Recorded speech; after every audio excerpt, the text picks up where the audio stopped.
अस्सलाम वालेकुम। एक दफ़ा फिर आप सबको बहुत बहुत खुश आमदीद। और आज हम ये स्टाइलिश सा टॉप या फ़्रॉक जो भी आप इसे कहना चाहें वो बनाएंगे। ये बचे हुए जीन्स के कपड़े थे उससे बनाए हैं, और जो बचे हुए जीन्स के कपड़े थे वो जो मैंने ये फ़्रॉक बनाई थी अपनी बेटी की उसमें से बचे थे। और अगर आप देखना चाहें कि ये फ़्रॉक कैसे बनाई है मैंने, तो इसका लिंक डिस्क्रिप्शन में भी है और ऊपर आई कार्ड बना रहा है उसमें भी है। सबसे पहले हम बॉर्डर्स का पीस अलग कर लेंगे। ये फ्रंट के लिए है और इसके लिए मैंने बॉर्डर्स की जो लेंथ ली है 8 इंचेस ली है, शोल्डर 4.5 इंचेस हैं, और जो आर्म होल की लंबाई है 4 इंचेस है। उसके बाद जो चेस्ट है वो 7 इंचेस है, लेकिन स्टिचिंग जो करूँगी वो 6.5 इंच पे है। और इसी तरह वेस्ट के ऊपर भी मैंने 7 इंचेस के ऊपर ही कटिंग की है, लेकिन वेस्ट की मार्किंग हम जो फिटिंग करेंगे वो हम 6 इंचेस पे करेंगे, क्योंकि ये आप जैसे देख रही हैं कपड़ा बहुत निकल रहा है, तो इस रीज़न की वजह से मैंने थोड़ा बढ़ा के कपड़ा लिया है। अब जो 1 इंच हमने फ़ोल्ड वाला कपड़ा लिया है वो जो नीचे रखा हुआ है ये बैक पीस है, क्योंकि मैं ज़िपर ऐड करूँगी तो इस वजह से मैंने एक्स्ट्रा लिया है। लेकिन अगर आप ज़िपर ऐड नहीं करें और गला बड़ा रख के अंदर हाई नेक या कुछ बनाना चाहें तो आप ये 1 इंचेस एक्स्ट्रा ना लें। अब जो फ्रंट का टॉप है उसके ऊपर मैं मार्किंग कर रही हूँ ताकि गला बिल्कुल परफेक्ट शेप में बने। तो जो चौड़ाई है वो 2 इंचेस है, और फ्रंट की जो मैं गहराई रखूँगी वो 2.25 इंचेस है, और जो बैक की गहराई है वो 1.5 इंचेस है। आप कम या ज़्यादा बिल्कुल कर सकते हैं। अगर आप इस तरह की जो ज़िगज़ैग शेप में जो सीज़र्स होती हैं अगर ये यूज़ करेंगे तो इससे जो सैटन होता है या जामा वार उसके ऊपर कटिंग करेंगे तो जो साइडों से कपड़ा निकल रहा होता है वो कम निकलेगा, बहुत ज़्यादा कम निकलेगा। तो ये एक टिप है उन लोगों के लिए जो अभी नए नए स्टार्ट कर रहे हैं। अब मैं फ्रंट और बैक को मैंने कटिंग कर लिया है और जो पीसेस हैं उनको सेपरेट कर लिया है। इसके बाद ये जो जीन्स का मेरे पास पीसेस हैं उनको सबसे पहले तो मैं साइड से उनकी जितनी भी एक्स्ट्रा सीम्स हैं वो कटिंग करके स्ट्रेट कर लूँगी, और उसके बाद इसके ऊपर मैं एक राउंड शेप बनाऊँगी जो एच के ऊपर होगा, जो स्कर्ट की एच के ऊपर होगा। उसके लिए सबसे पहले मैंने किया ये है कि कपड़े को इस तरह से मैंने फ़ोल्ड कर लिया है। मैंने 4 फ़ोल्ड किए हैं, आपका कपड़ा बड़ा हो तो कम या ज़्यादा आप अपने हिसाब से कर लें। उसके बाद इसके मिड पॉइंट के ऊपर निशान लगाएंगे और कॉर्नर से इसके 1 इंच ऊपर उठा के एक राउंड शेप देंगे, और उसके बाद उस राउंड शेप के ऊपर हम कटिंग कर लेंगे तो पेटल्स जैसी लुक आ जाएगी। अगर आप चाहें तो स्ट्रेट भी रख सकते हैं, लेकिन क्योंकि जीन्स का कपड़ा बिल्कुल स्ट्रेट था तो थोड़ा सा उसमें कह लें स्टाइलिश लुक को ऐड करने के लिए मैंने ये राउंड शेप बनाया। इस राउंड शेप को हम कटिंग कर लेंगे और उसके बाद जो पीसेस हैं वो मैं सारे जॉइन कर लूँगी। जो जीन्स के जितने भी पीसेस हैं पहले वो मैं जॉइन कर लूँगी। ये इस तरह से शेप बना है, और जितने मेरे पास तकरीबन 4 पीसेस बन रहे थे तो मैंने उसके ऊपर इस तरह से बना लिया है। सारे जॉइन कर लूँगी। अगर आपके पास कपड़ा कम या ज़्यादा है तो आप अपने हिसाब से देख लें। अब ये देखिए मैंने 1 इंच के ऊपर मार्क लगाया है, और इस ज़िपर को इसके ऊपर बिल्कुल एच के ऊपर जहाँ पे 1 इंच का मेरा मार्क है उसके ऊपर रख के इस तरह से पिन से इसको सेट करेंगे, और उसके बाद इसको एक स्ट्रेट स्टिच लगा के मैं सीलूँगी। अगर आपके पास इनविजिबल ज़िपर है तो बेस्ट है, मेरे पास नहीं है तो इसके लिए मैंने ये थोड़ी ट्रिक यूज़ किया ताकि मेरी ज़िप जो है वो अंदर की तरफ हो जाए और वाज़े ना हो। तो इस तरह से जब हम पलटेंगे तो ये देख लें आप सारा जो एक्स्ट्रा हमारे पास कपड़ा है वो अंदर की तरफ मुड़ गया। अब दूसरा हिस्सा मैंने लिया है उसे बिल्कुल एच से मैं सीऊँगी, बिल्कुल किनारे से रख के स्टिच करूँगी, और उसके बाद मैं आपको दिखाती हूँ कि मैंने किस तरह से इसे ओवरलैप किया है। अब ये इस तरह से हमारे पास रेडी हो गई है। अब करना ये है कॉर्नर से मैं 1 इंच के ऊपर इस तरह निशान लगाया और कपड़े को बिल्कुल इस तरह से 1 इंच के ऊपर रख के इस तरह से मैंने दूसरी तरफ इस तरह से मैंने फ़ोल्ड कर लिया है। इससे ये होगा कि जो ज़िपर मेरी जो नज़र आ रही थी वो बिल्कुल अब नज़र नहीं आएगी। आप चाहें तो आप इस तरह से नहीं करें जैसे रेगुलर ज़िपर सिलती हैं सी जाती हैं वैसे आप सी लें। और या तो फिर आप इनविजिबल ज़िपर हैं वो भी यूज़ कर सकते हैं।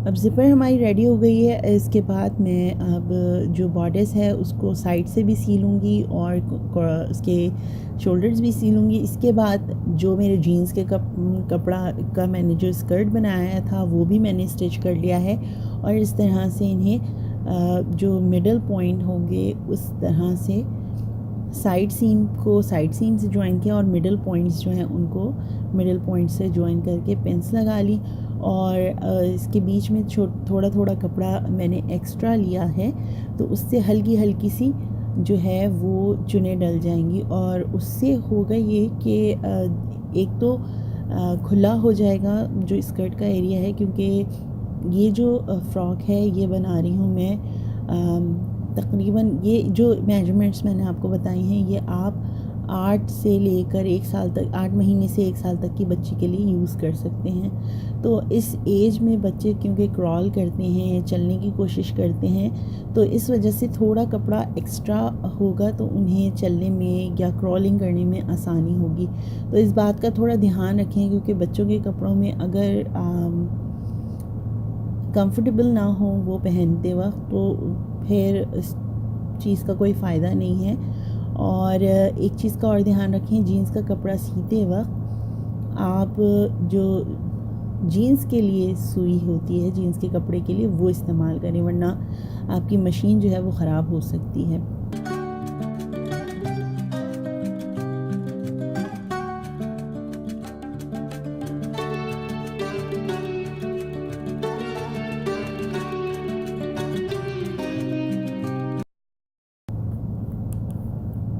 अब स्कर्ट इस तरह से जॉइन हो गया है। अब नीचे ये पट्टी लगा रही हूँ। सबसे पहले पट्टी लगाने के लिए आप क्या करें कि जो स्कर्ट का जितना भी नीचे वाला एरिया है उसको आप मेजर कर लें कि कितना है वो, और उससे आधा इंच हम ज़्यादा लेंगे क्योंकि हमने वहाँ पे सिलाई लगा के इसको बंद करना है। तो इस बात का ख़्याल रखें। तकरीबन आधा पौना इंच जितना आप सिलाई में रखती हैं उतना एक्स्ट्रा ले लें। और चौड़ाई भी आपके ऊपर डिपेंड करती है। मैंने 3.5 इंचेस ली है, आप कम या ज़्यादा कर सकते हैं, डिपेंड करता है कि आप अंदर बॉर्डर कितना मोड़ना चाहें। इसके बाद मैं इसको इसके ऊपर रख के और पिनिंग करूँगी और इसको एजेस से सी लेंगे।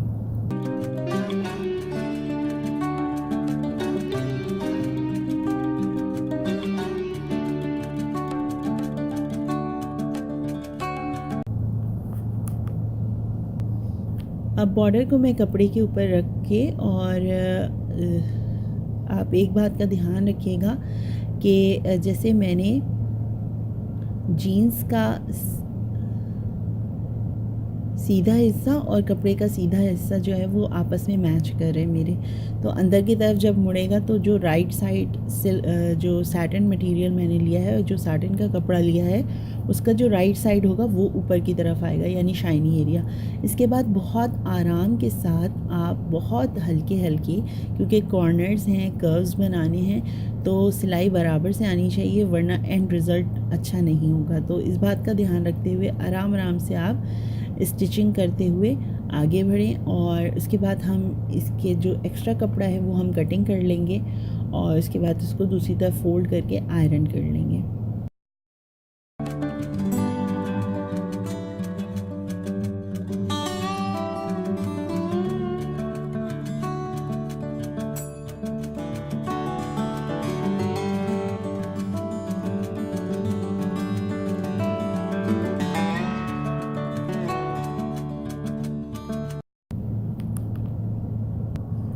अब कपड़े को दूसरी तरफ फ़ोल्ड करके या दूसरी तरफ मोड़ के जो है हम, अगर आप चाहें तो पाइपिंग का सा भी लुक दे सकते हैं, और आयरन से बिठाने के बाद इसे हाथ से तुरपाई कर लें।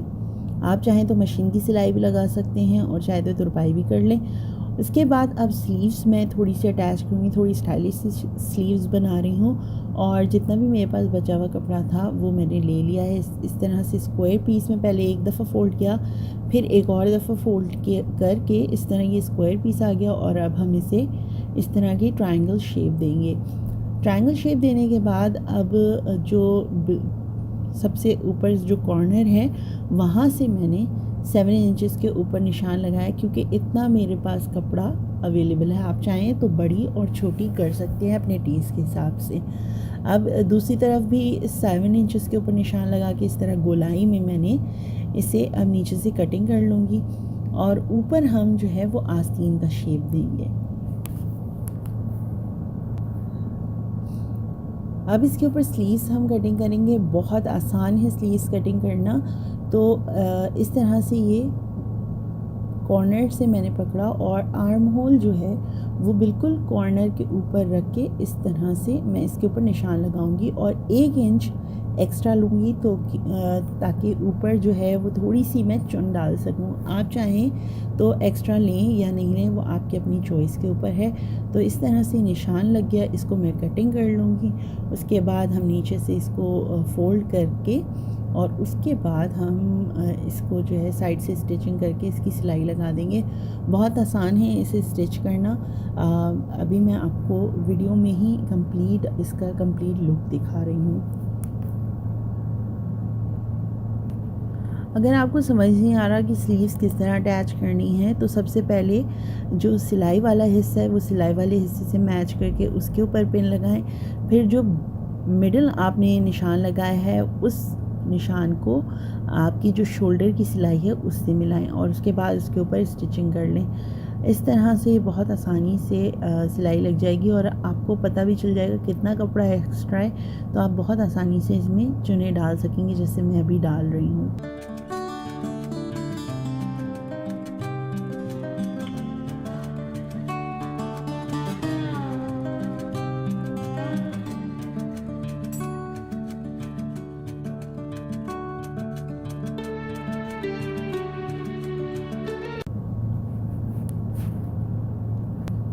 अब आप देख लें, बहुत स्टाइलिश सी स्लीव्स जो हैं वो रेडी हैं, और चुनें बहुत प्यारी डल गई हैं। अब जो हेमिंग वाला एरिया है उसको हम, जो कॉर्नर्स पे हमने सिलाई लगाई है एजेस के ऊपर, इसको हम इस्त्री से बिठा लेंगे।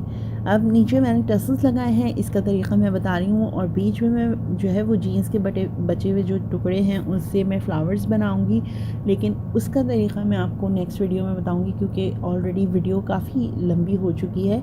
तो सबसे पहले मैंने ऊन ले लिया है टसल्स बनाने के लिए। एक मेरे पास कलरफुल सा था, और उसके अंदर लेकिन ब्लू कलर थोड़ा कम था, तो उसके लिए वो मैंने ब्लू वूल एक्स्ट्रा लिया है। इसके बाद आप जितना लंबा टसल बनाना चाह रहे हैं उतनी बड़ी कोई चीज़ भी ले लें। मैं यहाँ पे हेडसेट का जो बॉक्स है वो यूज़ कर रही हूँ। आप चाहें तो फ़ोन भी यूज़ कर सकते हैं, फ़ोन केस जो भी आपके पास अवेलेबल है वो यूज़ कर लें। इसके बाद 6 या 7 दफ़ा, या जितना आपको थिक टैसल चाहिए उतनी दफ़ा इसको मोड़ें, और उसके बाद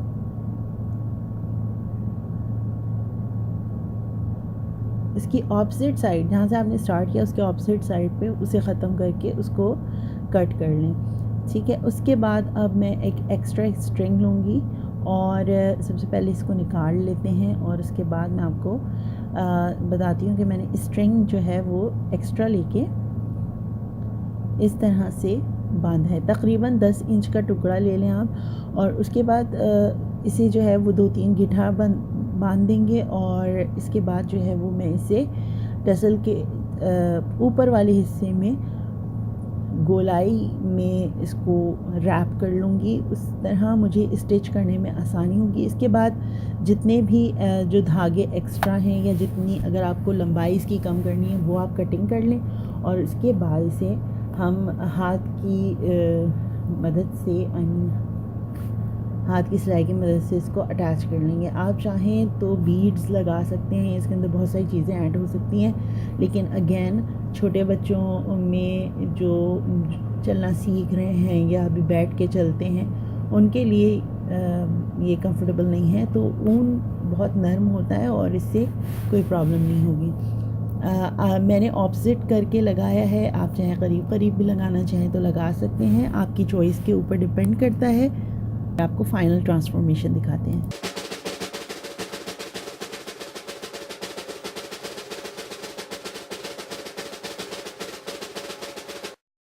फ्रॉक रेडी है और आप देख लें ये मैंने जीन्स के फ्लावर्स बनाए, इसकी वीडियो अलग से अपलोड की है। ये टसल्स जो मैंने बनाए थे और ये किस तरह से लगाया है, ये अंदर से मैंने यहाँ से लगाया है। ये बेल्ट जब मोड़ी थी इसके कॉर्नर्स पे मैंने सिलाई लगा के अंदर से इसे हैंड स्टिच किया है ताकि फ्रंट जो है वो नीट रहे। ठीक है, ये स्लीव्स हैं हमारी और क्योंकि जीन्स का कपड़ा है थोड़ा सा मुझे जो है वो लग रहा था कि ये विड्थ में ज़्यादा है, तो इसलिए मैंने ये बेल्ट लगाई है। 2 इंच की मैंने पट्टी ली और उसको फोल्ड करके इस तरह से स्टिच कर लिया। और ये मैंने साइड से नहीं लगाई, बीच से लगाई है ताकि जब मैं इसकी बो बनाऊं तो वो और इस वाले कपड़े पे लगाइए, क्योंकि ये देखें आप जब मैं ये करूँगी तो ये यहाँ से फिटिंग होगी। सो इस चीज़ का ख्याल रखिएगा। और स्लीव्स बन के बहुत अच्छी लग रही हैं, आपको दिखाते हैं स्लीव्स। ठीक है, और जिपर लगी हुई है बैक पे, जैसे कि आपको पता है ये हाइड हुई हुई है, आप चाहें तो इनविजिबल जिपर लेके वो लगा सकते हैं। जब पीछे से बेल्ट लगाई तो देख रहे हैं आप इसमें थोड़ी सी ना फिटिंग आ गई।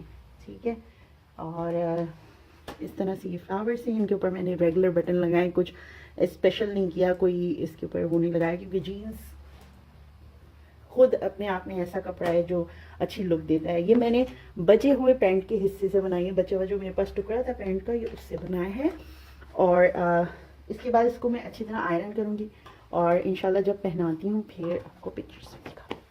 आई होप आपको ये वीडियो पसंद आई होगी। मैंने थोड़ी डिटेल में बनाने की कोशिश की है। इंशाल्लाह फिर मुलाकात होगी किसी और वीडियो में। अपना बहुत ख्याल रखिएगा। अल्लाह हाफिज़।